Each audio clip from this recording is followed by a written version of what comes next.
बंकिम चंद्र, आनंद मठ और वंदे मातरम।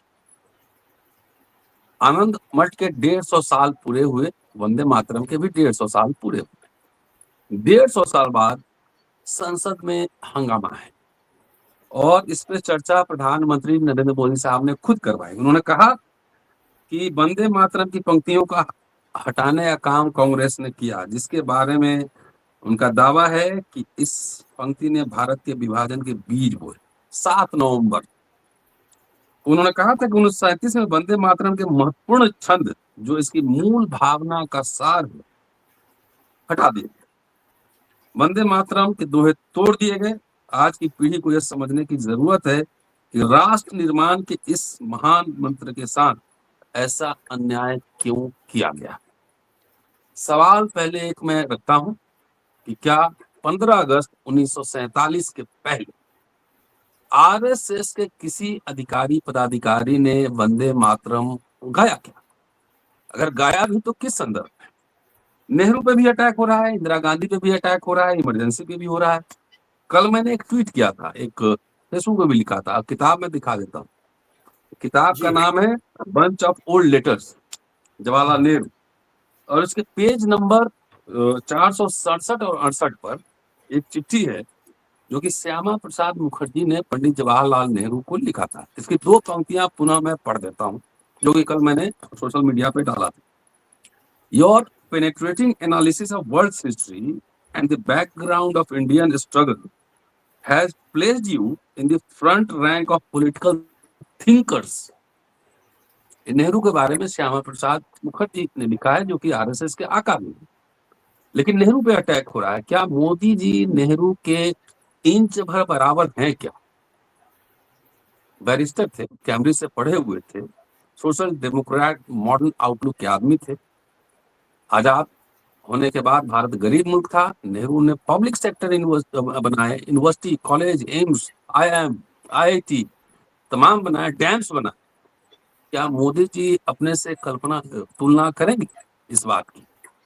तो इंदिरा गांधी पे भी अटैक हुआ। तो सबसे पहले आरएसएस के लोगों को, जो यरवदा जेल से बाला साहब देवरस ने 2 चिट्ठियां लिखी थी इंदिरा गांधी को, वो चिट्ठियां पढ़नी चाहिए। उसके बाद विनोबा भावे को भी एक चिट्ठी उन्होंने लिखा था, इंदिरा गांधी जी ने इग्नोर कर दिया था। तो विनोबा भावे से पैरवी करवाए थे, ये चिट्ठी पढ़ना चाहिए, उसमें क्या लिखा था। लेकिन चलिए, विवाद अगर बढ़ता है तो इसी बहाने शोध भी बढ़ता है, लोग पढ़ते भी हैं, समझते भी हैं, ढूंढ के निकालते भी हैं। ये व्हाट्सएप यूनिवर्सिटी का इंफॉर्मेशन अम्बेडकरवा पर नहीं होता है। जो भी होता है प्रमाणिक सोर्सेज के आधार पर हम बात करते हैं। आज बात होगी आनंद मठ, बंकिम चंद्र, वंदे मातरम, आरएसएस और अब बीजेपी। दोस्तों, रतनलाल बोल रहा हूँ और आप देख रहे हैं अम्बेडकरनामा। प्रोफेसर राम पुनियानी साहब हैं इस एपिसोड में हमारे साथ। आप सब सुनते हैं लगातार, जाने माने विद्वान, एक्टिविस्ट, सब कुछ हैं। सुनते हैं कि वंदे मातरम और आरएसएस का क्या रिश्ता रहा है और अब जो है इतना हंगामा बरपा रही है। आखिर श्यामा प्रसाद मुखर्जी मुस्लिम लीग के साथ सरकार में थे, कांग्रेस मंत्रिमंडल में मंत्री थे, ये सब क्या भूल जाते हैं? ये 2 राष्ट्र का सिद्धांत किसने दिया था, इस पे भी चर्चा होगी। स्वागत है सर। धन्यवाद रतनलाल जी। देखिए, आपने प्रस्तावना भी अच्छी रखी है, आपके सवाल बहुत सारे हैं, एक एक करके जवाब देने की कोशिश करूंगा सर। पहले 2 सवालों का जवाब दे देता हूँ, बाद में हम विस्तार में आएंगे। पहली बात तो ये है कि आज़ादी के आंदोलन के दौरान ये वंदे मातरम गीत, ये लोगों का एक प्रेरणादायक गीत था, जिसने लोगों को प्रेरणा दी ब्रिटिश के खिलाफ संघर्ष करने में। और इसके लिए ब्रिटिश ने इस गाने को बैन कर दिया था 1905 या 1910 के बाद में। जो भी ये गाना गाता था उसको या तो कोड़े लगाते थे या जेल में डाल देते थे। तो आरएसएस ने तो कभी ब्रिटिश का विरोध किया नहीं। तो जो आज वंदे मातरम की बात कर रहे हैं, उनके पूर्वजों ने, उनकी विचारधारा के लोगों ने कभी भी वंदे मातरम नहीं गाया। अब जी। एक दूसरा, क्या मोदी जवाहरलाल नेहरू के कितने बराबर हैं, कितने इतना बराबर है? तो मुझे लगता है कि ये तुलना करना बिल्कुल गलत है, क्योंकि नेहरू मेरे ख्याल से भारत के जो बुद्धिजीवी हैं, राजनीतिज्ञ हैं, उनमें उनका ऊपर कद इतना बड़ा है कि उसकी कोई तुलना 2-4 लोगों के सिवा और किसी से नहीं हो सकती। उस श्रेणी में मैं केवल बाबा साहब आम्बेडकर, महात्मा गांधी, सुभाष चंद्र बोस, इन कुछ लोगों को रखूंगा। बाकी लोग मीलों मीलों तक इनके दूर नहीं आते जो आरएसएस में थे। ये मतलब उनका एक रटा रटाया फॉर्मूला है, एक मॉड्यूल है, उसको लेकर वो करते हैं। और आप बताइए, ये आरएसएस के बुद्धिजीवियों में से अब मोदी जी ने पहले कुछ 2-3 किताबें लिखी थी, और वो किताबें ऐसी थी जिनको बाद में स्क्रैप करना पड़ा, जैसे कर्मयोगी नाम की थी, और फिर उन्होंने तो उसको भी निकाल दिया। तो मोदी जी कहीं भी उनके बराबरी में पासंग में नहीं बैठते। अब थोड़ा हम समझ लें आनंद मठ उपन्यास और वंदे मातरम का गीत। वास्तव में वंदे मातरम का गीत 2 चरणों में लिखा गया। पहले उसके 2 स्टैंजा लिखे गए जो अभी भी गीत के रूप में है, राष्ट्रगान के रूप में है, और उसके बाद उन्होंने उसमें बाकी चीज़ें जोड़ दी जो आनंद मठ उपन्यास में शामिल की गई। ये 19वीं शताब्दी की बात है। 19वीं शताब्दी के उत्तरार्ध में इस गीत को आनंद मठ उपन्यास पे जोड़ा गया। ये उपन्यास सन्यासी विद्रोह पर आधारित था। बंकिम चंद्र जो थे वो ब्रिटिश ऑफिसर थे, और सन्यासी विद्रोह जो हुआ उसमें वास्तव में कई फकीर और कई मुसलमान भी शामिल थे। हिंदू मुसलमान दोनों। और इसमें बंकिम चंद्र ने बताया कि ये जो विद्रोह था ये मुसलमानों के अत्याचार के खिलाफ था। राजा मुसलमान था, अधिकारी मुसलमान थे, उनके विरोध में ये सन्यासियों ने विद्रोह किया। तो पहली बात तो बंकिम चंद्र जी की यहाँ हमको नोट करना चाहिए। दूसरी बात, ये जो गीत है, अब ये वंदे मातरम गीत 1896 में रविन्द्रनाथ टैगोर ने कांग्रेस के अधिवेशन में गाया, लोकप्रिय हो गया। 1905 में अंग्रेजों ने बंगाल का विभाजन किया। जब बंगाल का विभाजन किया गया तो उस समय इसी गीत के आधार पे ब्रिटिशों के खिलाफ संघर्ष को तेज किया गया। अब ये जो बात है, इसके बाद ये गीत इसकी इमेजिनेशन बहुत बढ़ी और इसका अनुवाद कई भाषाओं में हुआ, और ज़्यादातर जो आंदोलन थे उनके गीतों उनको प्रोत्साहन देने वाला यही गीत था जो वंदे मातरम है। अब हुआ क्या, ये गीत लोकप्रिय हो गया, इसका अनुवाद उर्दू में भी हुआ, और फिर असेंबलीज में जब बाद में असेंबलीज शुरू हुई और उसके साथ साथ स्कूलों में ये गीत को गाया जाने लग गया।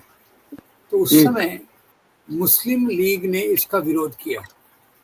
मुस्लिम लीग ने कहा कि इसके पहले 2 पैराग्राफ तो हैं, पर बाकी पैराग्राफ्स में ये केवल हिंदू देवी देवताओं की स्तुति में है, मूर्ति पूजा को समर्थन करता है। हम लोग मुसलमान, हम तो अल्लाह के सिवा किसी की इबादत करते नहीं, मूर्ति पूजा में विश्वास नहीं रखते। तो इस आधार पे उन्होंने इस गीत का विरोध किया। और जब ये बात नेहरू जी तक पहुंची तो नेहरू जी ने भी कहा कि भाई ये मुद्दे को जो उठा रहे हैं वो सांप्रदायिक लोग हैं। और इस दौरान मुस्लिम लीग ने जितना इसका विरोध किया, हिंदू महासभा ने इसका उतना समर्थन किया। ये एक सांप्रदायिकता का एक मुद्दा बन गया। तो जवाहरलाल नेहरू जो उस समय कांग्रेस के ऑलरेडी नंबर 2 के करीब लीडर थे, उन्होंने रविन्द्रनाथ टैगोर से कंसल्ट किया कि भाई ये गीत है, आपने गाया था, लोकप्रिय हो गया है, लोग राष्ट्रीय आंदोलन में ये प्रेरणा दे रहा है, और तो अभी क्या किया जाए, मुस्लिम लीग इसका ऐसा विरोध कर रही है। और उन्होंने कहा कि भाई इसमें जो बाकी दुर्गा देवी की प्रशंसा है, लक्ष्मी की स्तुति है, सरस्वती का गुणगान है, इसके बारे में हम क्या करें। तो रविन्द्रनाथ टैगोर ने सुझाया कि भाई इसके पहले 2 पैराग्राफ हैं वो जो जनरल हैं, जो देश की स्तुति करते हैं, धरती की स्तुति करते हैं, उसको हम रख लेंगे, और इसके बाकी पैराग्राफ्स जो हैं जो हिंदू देवी देवताओं के पूजा करते हैं उसके बारे में लिखते हैं, उसको इससे राष्ट्रगीत के राष्ट्रगान के रूप में स्वीकार नहीं करना चाहिए। ये रविन्द्रनाथ टैगोर की हुई बात। अब बात आगे बढ़ी, संविधान सभा बनी। संविधान सभा में नेशनल एंथम कमेटी बनी। उसमें 2 व्यक्ति के नाम मुझे याद है, भीमराव बाबा साहब अम्बेडकर और कन्हैयालाल माणिकलाल मुंशी। 3-4 और लोग भी थे, मैं दोनों का सिर्फ नाम याद। ऐसा कमेटी बनी। कमेटी ने क्या कंसिडर किया कि नेशनल एंथम क्या होना चाहिए। उस समय 3 गीत सामने आए, सारे जहां से अच्छा हिंदुस्तान हमारा, जनगणना जय है और वंदे मातरम। तो जब सारे जहां से अच्छा की बात आई तो उन्होंने कहा भाई ये सर मोहम्मद इकबाल ने लिखा है, इकबाल साहब तो खुद पाकिस्तान का समर्थन करने लग गए हैं, तो ये गीत को तो हम नहीं लेंगे। वो गया। और फिर वंदे मातरम पे चर्चा हुई, तो वंदे मातरम पे रविंद्रनाथ टैगोर की जो राय थी कि इसमें हिंदू देवी देवताओं की स्तुति है, तो ये एक धर्मनिरपेक्ष देश के लिए उचित नहीं होगा, क्योंकि उस समय भी बात चल रही कि धर्मनिरपेक्षता पहले जो संविधान 1948 में 1950 में लागू हुआ, उसमें धर्मनिरपेक्षता शब्द नहीं है, पर उसकी पूरी एक एक चीज धर्मनिरपेक्षता के आधार पे है। शब्द छोड़ दीजिए, पर उसकी जो पूरी आत्मा है वो धर्मनिरपेक्षता के चलती है। तो उन्होंने कहा फिर एक इस प्रकार के देश में एक ऐसे गीत को रखना कि जो केवल एक धर्म की बात करता है, उसके देवी देवताओं की बात करता है, मूर्ति पूजा की बात करता है, और मूर्ति पूजा की बात भी वैज्ञानिक है। तो इसके आधार पे समिति ने निर्णय दिया कि वंदे मातरम को भी रखा जाना चाहिए, पर केवल इसके बाबा साहब थे उसमें। बाबा साहब बाबा साहब का क्या स्टेटमेंट था सर? बाबा साहब का क्या टेक था? बाबा साहब का वही स्टेटमेंट था। इसके लेने का कारण ये था कि ये बहुत लोकप्रिय हो गया था, और बाबा साहब ने भी बाकी कमेटी में जब चर्चा की तो उन्होंने ये कहा कि जो पिछले के इसके नीचे के जो छंद हैं 3, 4, 5, 6, जो आखिर वाले 4 छंद हैं वो केवल एक धर्म के आधार पे हैं, तो उसको इसमें राष्ट्रगीत राष्ट्रगान के रूप में नहीं रखना चाहिए। तो ये फिर फैसला कॉन्स्टिट्यूएंट असेंबली की सब कमेटी ने किया कि भाई जनगण मन अधिनायक जय हे, ये हमारे राष्ट्र की विविधता को दिखाता है, और इसमें हमारे राष्ट्र का एक अच्छी तरह से चित्रण है, और खास तौर से विविधता, सब लोगों की बात, पंजाब, सिंध, गुजरात, मराठा, द्राविड़, उत्कल, बंगा, पूरे देश को समेट लिया। तो इसके लिए इसको हम नेशनल एंथम रखेंगे, राष्ट्रगीत, और वंदे मातरम को राष्ट्रगान रखेंगे। दोनों का दर्जा बराबर होगा, पर वंदे मातरम के जो छंद 3, 4, 5, 6 हैं उनको हम राष्ट्रगीत के रूप में के अंदर नहीं रखेंगे। तो ये उसका मुख्य मुद्दा था। और जैसे आपने कहा, क्योंकि ये गीत जो लोग गाते थे जब अंग्रेजों के विरोध में आंदोलन करते थे, तो ये गीत को गाते थे, तो आरएसएस के लोगों का तो ये गाने का कोई सवाल ही नहीं था। कोई इसके लिए लाठियां खाने का, को चाबुक, इसके लिए वो चाबुक मारते थे, चाबुक खाने का तो सवाल ही नहीं, क्योंकि तो ब्रिटिश के लिए डरते हैं, मार खाने से डरते हैं, वैसे मार खाने से डरते हैं, आंदोलन करने से डरते हैं ये। और इसको एक हिंदू राष्ट्र की दिशा में धकेलने के लिए उन्होंने, जो जैसे आपने बताया, इन्होंने अंग्रेजों का पूरा साथ दिया। और एक अभी गोलवलकर का कोट आपको बता दूं, जब 1942 में नीचे से कुछ स्वयं सेवकों ने कहा भाई हम 1942 के आंदोलन में भाग लेंगे, तो गोलवलकर कहते हैं हमारे जो प्रस्ताव हैं, हमारा जो एजेंडा है, उसमें ब्रिटिशों के खिलाफ का संघर्ष है ही नहीं। हम तो मुख्य रूप से हिंदू राष्ट्र बनाना चाहते हैं, तो हमको अपनी एनर्जी, ताकत बचा के रखना चाहिए मुसलमानों, क्रिश्चियंस और कम्युनिस्ट के खिलाफ। तो इसमें भाग आप मत लो।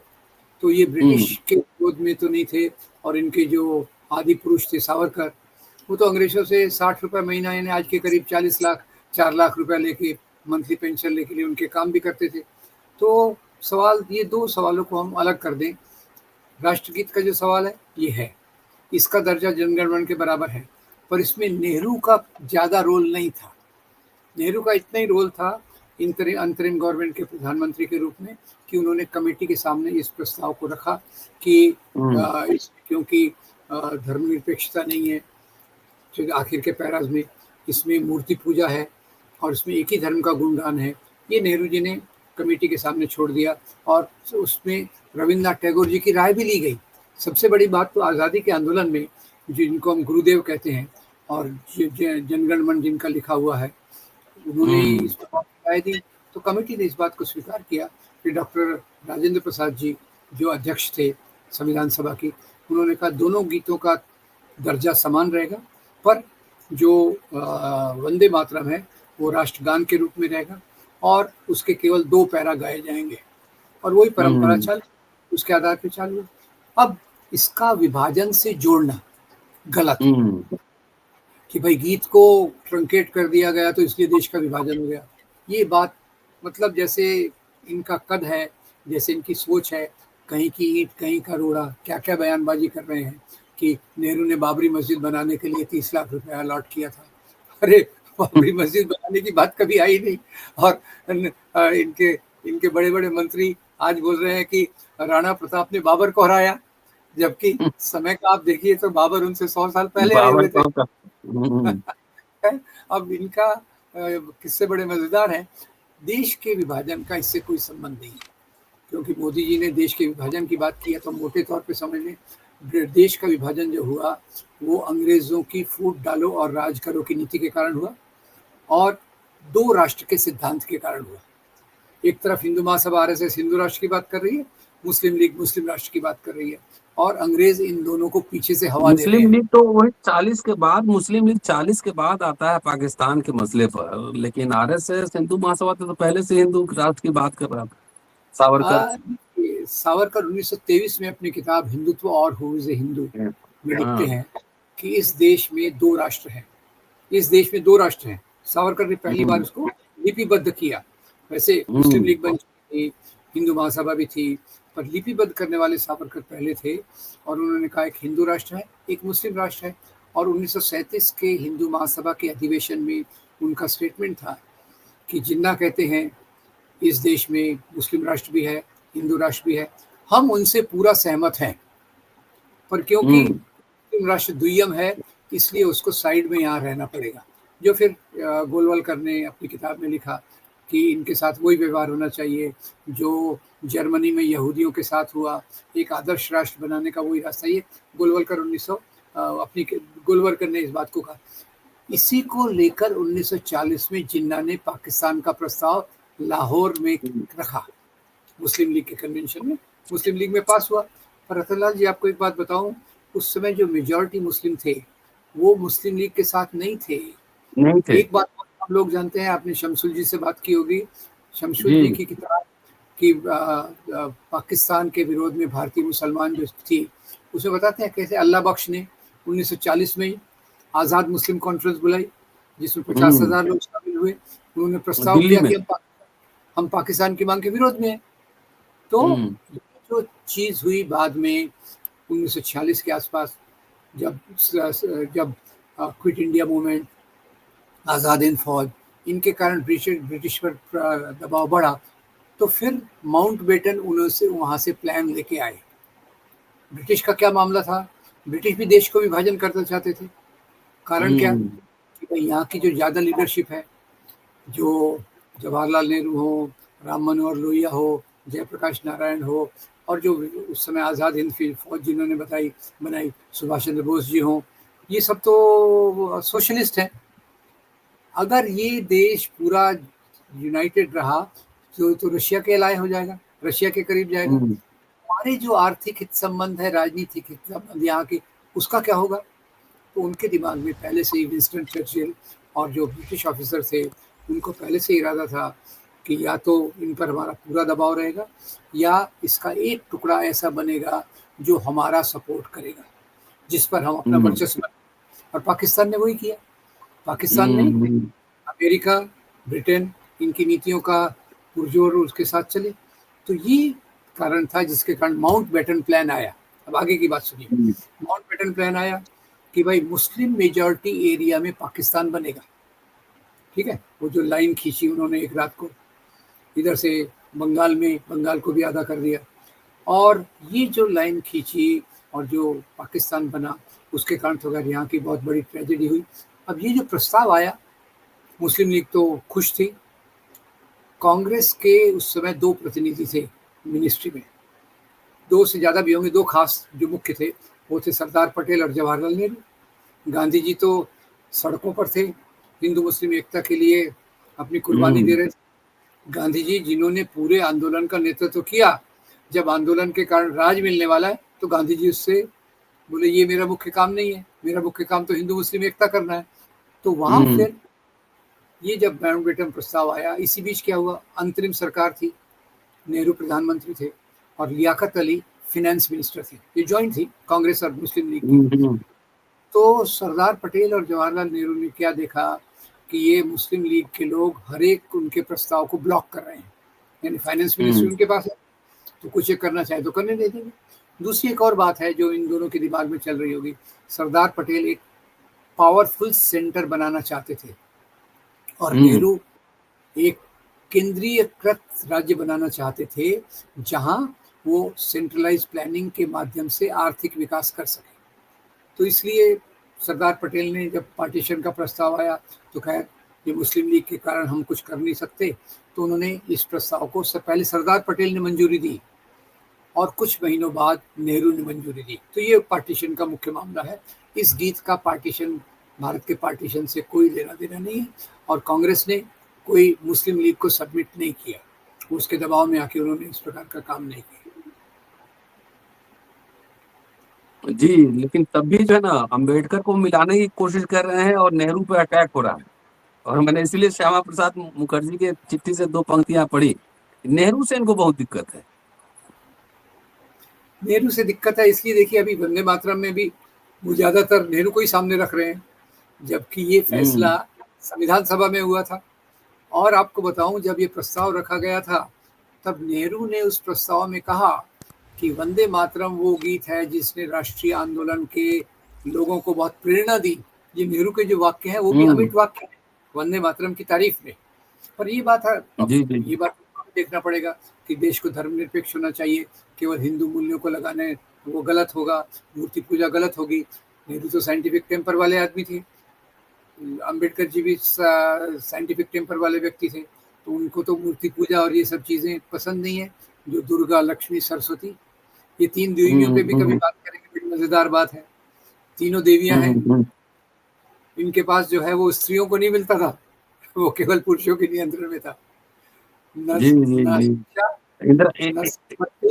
न शक्ति, ये तीनों स्त्रियों के पास नहीं था, फिर देवियां हैं, हम उनकी पूजा करते हैं।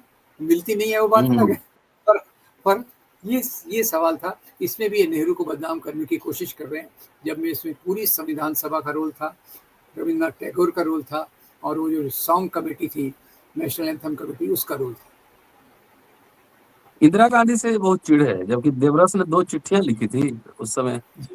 जी, देखिए ये इनका चरित्र है। जब भी ये फंस जाते हैं ना, पहला काम करते हैं, कागज कलम दवात ला, माफीनामा लिखना है। ये सावरकर जेल में गए, माफीनामे की चिट्ठियां लिखी। 1942 में अटल बिहारी वाजपेयी जेल में गए, उन्होंने चिट्ठियां लिखी कि भाई मुझे कुछ इससे लेना देना नहीं है, मुझे क्यों बंद करके रखा है। फिर इमरजेंसी में ये देवरस साहब ने भी लिखा, भाई आप तो बहुत अच्छा काम कर रही हैं इंदिरा माता, हमें क्यों जेल में रखा है, हम तो आपकी तारीफ करते हैं। तो ये उनका पहला काम है। चलिए सर, बहुत बहुत शुक्रिया, बहुत शानदार बातचीत के लिए। बहुत सारी जानकारी मुझे भी मिली और बढ़ी कि विभाजन का जो प्रस्ताव था, तो इधर से सरदार पटेल ने पहला समर्थन, इधर से जो था सरदार पटेल ने किया था, नेहरू ने नहीं किया था। और जो वंदे मातरम, नेहरू ने बाद में किया था, पहले सरदार पटेल ने समर्थन किया था। और जो वंदे मातरम गीत है वो बाबा साहब अम्बेडकर उस कमेटी में थे, संविधान सभा, वंदे मातरम और बाबा साहब अम्बेडकर। देखते रहिए अम्बेडकर नामा। शुक्रिया सर, थैंक यू। धन्यवाद, धन्यवाद।